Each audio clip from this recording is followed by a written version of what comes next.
저는 학교 폭력 개념이 어떻게 됐든 간에 심각하다고 보고요. 저도 아이들을 키우고 있는 입장에서 우리 사회가 종합적으로 처방을 마련해야 된다고 봅니다. 하지만 지금 정부 당국에서 접근하는 것처럼 이것을 폭력적인 게임에다가 책임을 물어서 게임 업체들을 곤장을 때리는 방식으로 하는 것은 원인 분석도 맞지 않고 처방도 맞지 않고 학부모들의 아우성에 대해서 정부 당국이 무언가를 했다라고 하는 나름대로 구색 맞추기에 불과하고 그 효과는 여러 가지 우리 사회의 긍정적인 가치와 미래의 발전의 싹을 자르는 최악의 결과로 나타날 것이다 라고 생각을 합니다. 저는 학교 폭력은 근본적으로는 우리나라 공교육의 붕괴 그리고 폭력이 숭상되는 우리 사회의 자화상이라고 생각합니다. 그리고 학교 현장에서는 학교에 적응하지 못하고 겉도는 학생들 그리고 그 학생들에 대해서 방과 후든 가정으로 돌아가서든 아니 우리 사회 이웃 사회에서든 이에 대해서 돌봄이 부족하고 이에 대해서 사회와 국가의 책임이 다 안 되고 있는 그러한 구조적인 방치 때문이라고 생각합니다. 그리고 구조적인 방치와 돌봄이 부족 때문에 생긴 학교에서 겉도는 학생들이 일진도 되고 왕따의 주범도 되고 방과 후에 학교 주변에서 아이들을 괴롭히고 있는 것이지 그리고 그 아이들이 사실은 게임 자체가 원인이라기보다는 게임은 그 학생들이 스쳐 지나가는 하나의 생활 환경에 불과하다라고 봅니다.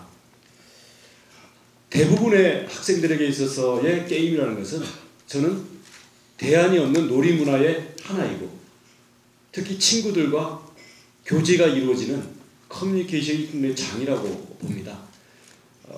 예를 들어서 한 교실에서 인기 있는 학생이 예를 들어서 메이플 스토리를 간다. 그러면 다른 학생들이 전부 학교 끝나서 아니면 서로 학원 가는 시간이 맞지 않기 때문에 그 커뮤니티에 들어와서 서로 간에 채팅하고 나가는 그런 구조로 되어 있습니다.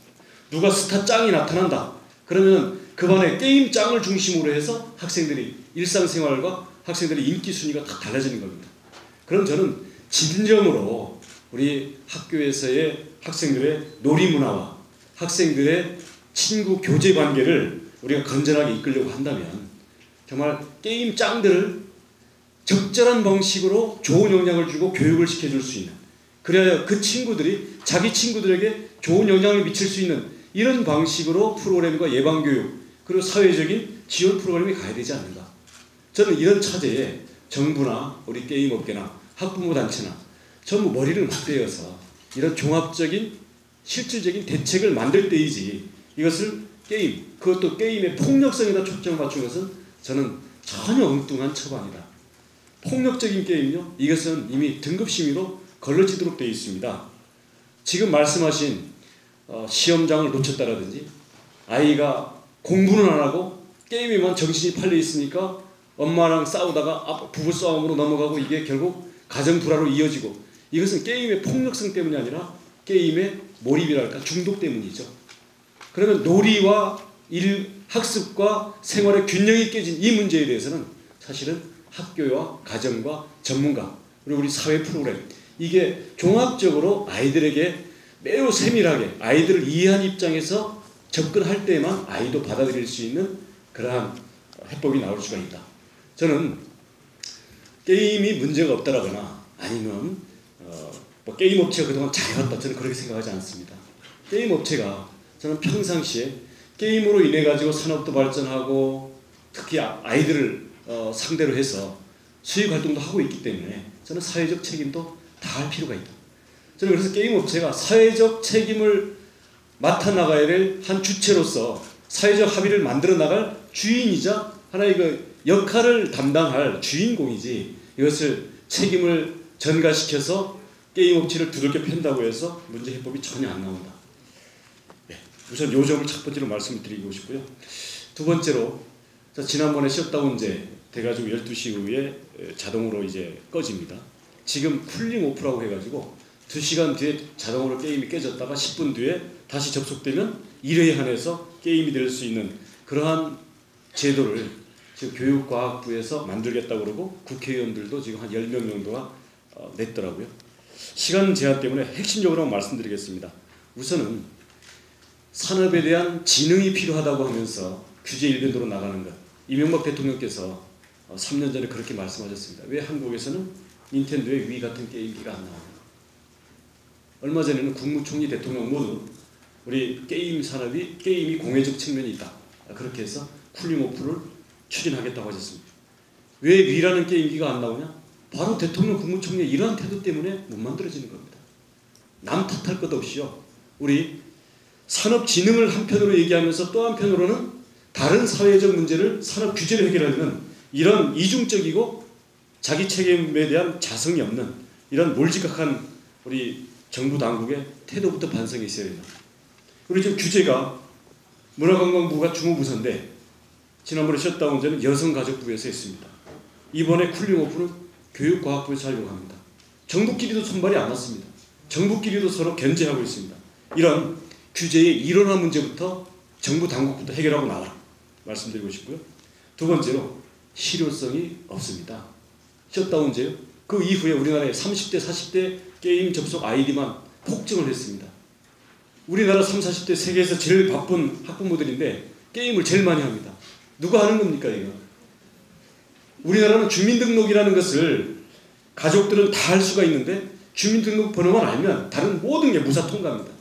오히려 다른 나라보다도 이런 연령 제한, 인증제로 들어갔을 때는 주민등록 제도와 어떤 연령 제한이라는 것 때문에 오히려 무방비로 뚫릴 수가 있다. 그래서 이 실효성이 없게 되고요. 이 실효성을 갖추려다 보면 연령 제한과 인증을 뭐 거의 금융거래 공인인증 수준으로 아마 강화를 해야 될 텐데, 자 그렇게 되면 어떤 문제가 생기느냐. 좋습니다. 게임은 나가서 좋습니다.